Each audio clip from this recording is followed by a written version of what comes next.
than 2 years has passed since 18 people were killed and 13 others were left injured after that mass shooting in Lewiston. Now the federal government is filing a motion to dismiss a lawsuit filed against the Army by victims and families impacted by that shooting. News Center Maine's Drew Peters shows us what arguments the government uses in the motion and how lawyers representing the victims are fighting against the dismissal. In the motion to dismiss the lawsuit, the federal government argues that the gunman, U.S. Army reservist Robert Card, is solely responsible for the shooting. But here in Lewiston, lawyers representing the victims and their families say that's far from the truth. The Army has an obligation to defend and protect the country and this community here in the state of Maine.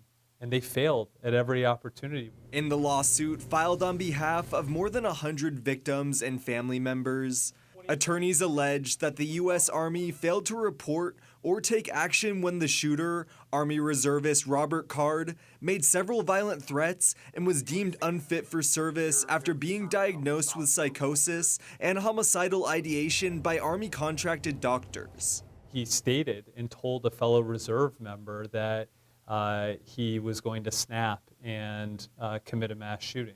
That lack of action, attorneys argue, allowed Card to kill 18 and injure 13 others in Lewiston in October of 2023. There was no intervention to just do the basic things that would have kept this community safe. In the motion to dismiss the lawsuit, though, the federal government argues that Army officials were not legally obligated to follow up with Card after his discharge from the hospital, regardless of recommendations they may have been given.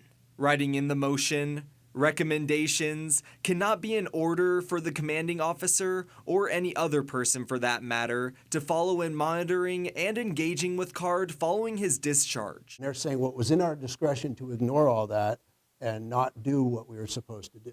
And that's essentially their argument here. Regardless of what actions the Army had taken, though, federal attorneys say there was, quote, no mechanism by which Card's weapons would have been removed from his possession as a result. Robert Card, in the record that the government provided, told them that he would voluntarily relinquish them. And while lawyers for both parties make their arguments, those representing the families say their clients are just looking for answers.